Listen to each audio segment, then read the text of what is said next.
নমস্কার বন্ধু, আমি শুভদীপ। আমার ইউটিউব চ্যানেল এক টুকরো ভালোবাসা। আজকে আমি আবার চলে এলাম জিয়াট আদি বারোয়ারিতে। আদি বারোয়ারি নিয়ে একটা প্রস্তুতি পর্বের ভিডিও তোমাদের দেখিয়েছিলাম। তোমরা অনেকে কমেন্ট করে বলছি দাদা শেষ মুহূর্ত বা যখন প্যানেলটা কমপ্লিট হয়ে যাবে তখন একটা ভিডিও করতে। তাই আমি আবার চলে এলাম তার ভিডিও তোমাদের দেখানোর জন্য।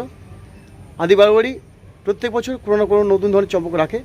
এই বছর তাদের প্যানেল হচ্ছে আসামের কামাখ্যা মন্দির আদলে প্যান্ডেল।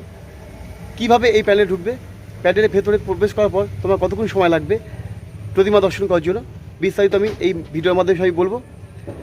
তাহলে সাথে থাকো আর দেখতে থাকো সম্পূর্ণ ভিডিওটা। আর একটা কথা বলে রাখি, চতুর্থ দিন এই পুজো কমিটি তাদের উদ্বোধন করছে। অতএব ভিড় এড়ানোর জন্য তোমাদের আগে আসতে হবে, কারণ জিয়াটের পুজো মানে প্রচুর ভিড়। তাই ভিড় এড়ানোর জন্য তোমাকে আগেই আসতে হবে আর সময় সাথে নিয়ে আসবে। তাহলে সাথে থাকো।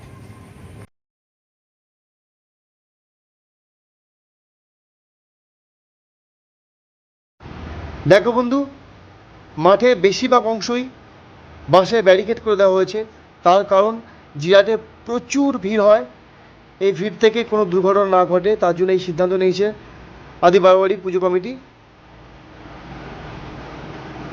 মূল প্রবেশদ্বার থেকে ঢুকে কীভাবে তুমি পুরো প্যান্ডেলটা দেখবে সেই ব্যাপারে আমি এই প্যান্ডেলের মালিক তার কাছ থেকে কিছু জেনে নিচ্ছি। চলো ওনার সঙ্গে কিছু কথা বলে নিই।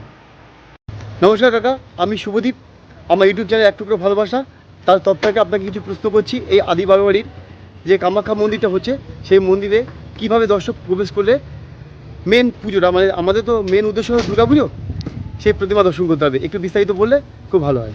আমরা প্রথমে মাঠ দিয়ে ঢুকলাম, ওখানে মাঠের ব্যারিকেড করা আছে, ব্যারিকেড দিয়ে পাবলিক ঢুকলো, ঢুকে বাঁ দিক দিয়ে সোজা চলে আসে, বাঁ দিক দিয়ে সোজা এসে এখানে মূল মন্দিরের দ্বার আছে, দ্বার দিয়ে নাটমঞ্চের ভেতর ঢুকলো, নাটমঞ্চের ভেতরে সমস্ত প্রতিমা দর্শন করলো, মায়ের দশবিদ্যা মূর্তি। তারপরে আপনার বাঁ দিক দিয়ে সোজা মায়ের মূর্তি ধারণ করে তারা ফুল মন্দিরের ফাঁকা ময়দানে এলো। এবার এখানে এসে তারা মন্দির যাভাবে দর্শন করার করলো, যে তারপরে আপনার এরা কেউ সেলফি তুলবে, কেউ এ তুলবে, তার জন্য ব্যবস্থা করা আছে।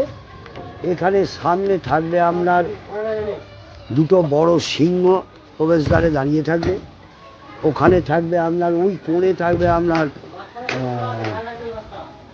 বিশ্বকর্মা, এখানে থাকবে আপনার মা বগলা।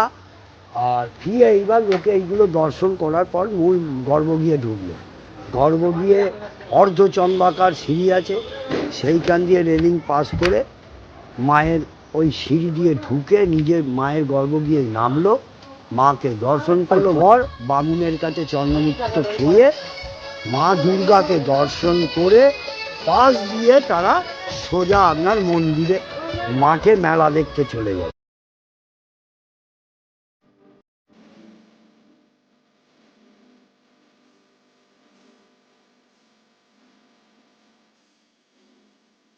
চলো বন্ধু, এখন আমরা এই প্যান্ডেলের নাট মন্দির যেটা করা হয়েছে সেখানে প্রবেশ করি। চলো একবার যাচ্ছি। দেখো বন্ধু, এই নাট মন্দিরের এই বাঁ দিকে থাকবে একটা মূর্তি বা মডেল, আর এই ডান দিকে থাকবে একটা মূর্তি বা মডেল। এরপর তোমাকে প্রবেশ করতে হবে এইভাবে।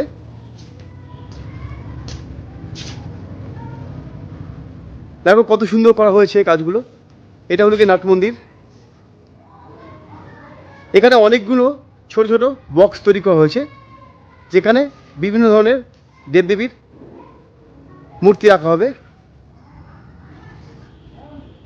এরপর এখান থেকে আমরা সোজা বেরিয়ে যাব সেই প্রবেশপথের দিকেই, মানে বাইরের দিকেই, কিন্তু আমরা বাইরে বেরোবো না। এখান থেকে কিছুটা যাওয়ার পর ফের তোমাকে আবার বাঁ দিকে যেতে হবে, ঠিক এইভাবে। দেখো সামনে কিছু পাহাড় তৈরি করার মতো জায়গা করে রাখা হচ্ছে, যেহেতু কামরূপ মন্দিরটা পাহাড়ে অবস্থিত, তাই তা আদলে তৈরি করা হচ্ছে। পুরো পাহাড় তো করতে পারবে না, তাই বস্তা বা চট দিয়ে কিছু পাহাড়ে আদলে করা হয়েছে, এখানে রং করা হবে। আর প্যান্ডেলের গায়ে এই ধরনের বিভিন্ন ধরনের মডেল লাগানো হয়েছে, দেখতে পাচ্ছ কত সুন্দর। এরপর এই রাস্তা ধরে আমরা সোজা এগিয়ে যাব কিন্তু দুর্গা প্রতিমা দর্শন করার জন্য। দুর্গা প্রতিমা দর্শন করার আগে আমাকে অবশ্যই মেন মন্দিরে প্রবেশ করতে হবে, মানে কামরূপ কামাখ্যা আদ্যের যে মন্দিরের মেন মন্দিরটা, আমরা সেখানে প্রবেশ করব। এরকম সম্পূর্ণ পথে কাজ প্রায় শেষ মুহূর্তে চলছে।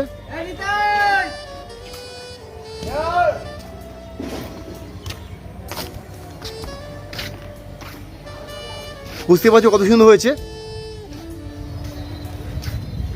এটা হলো মূল মন্দিরের প্রবেশদ্বার।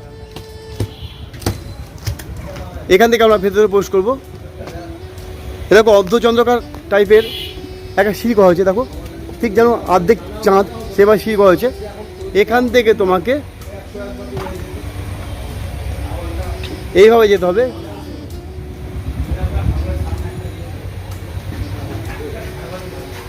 কিছুটা কাজ এখনো বাকি রয়েছে।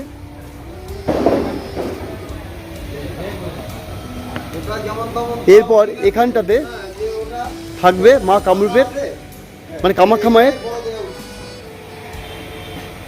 একটা মূর্তি।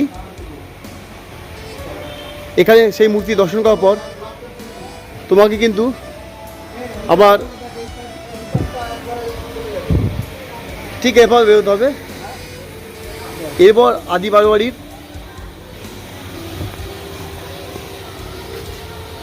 স্থায়ী বেদি আছে, সেই বেদিতে রাখা এদের প্রতিমা তৈরি হয়ে গেছে। কিন্তু যেহেতু পর্দা দিয়ে ঢাকা আছে তাই তোমাদের পুরোটা দেখাতে পারবো না, যতটা পারা সম্ভব আমি তোমাদের দেখাচ্ছি।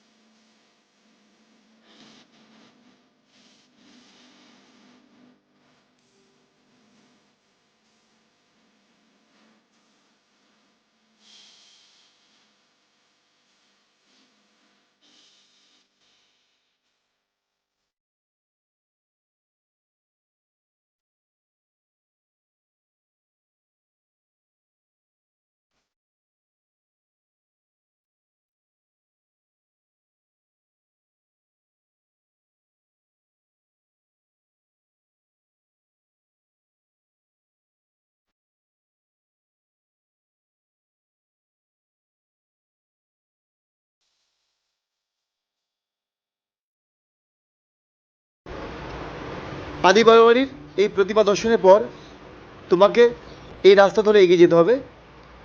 কিছুটা গেলেই তুমি আবার পেয়ে যাবে বাহির পথ, আর বাহির পথ থেকে গেলেই তুমি পেয়ে যাবে আদি বারোয়ারির যে মেলা হয় সেই মেলা প্রাঙ্গণ।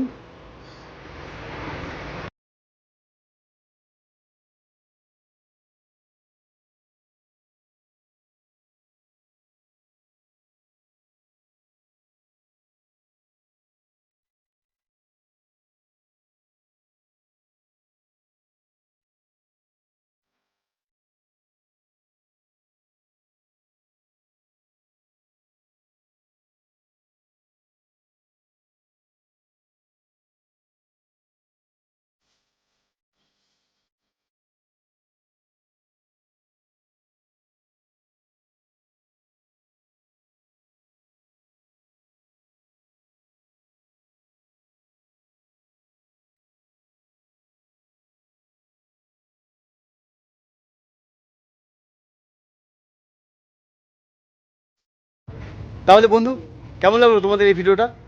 যদি এই ভিডিওটা তোমাদের ভালো লাগে তাহলে অবশ্যই আমার চ্যানেলটিকে সাবস্ক্রাইব করবে, ভিডিওটা একটা লাইক দেবে, আর তোমাদের বন্ধুদের কাছে প্রচুর শেয়ার করবে।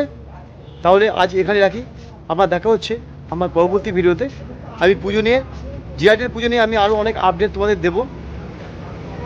আর তাহলে আজ এখানে রাখলাম, দেখা হচ্ছে কিন্তু আমার পরবর্তী ভিডিওতে। ততক্ষণ তোমরা সবাই ভালো থাকো, সুস্থ থাকো। আর সামনে যেহেতু দুর্গা পুজো আর মাত্র 3-4 দিন বাকি আছে, প্রচুর আনন্দ করবে। নিশ্চয়ই শপিং হয়ে গেছে, তাহলে টাটা।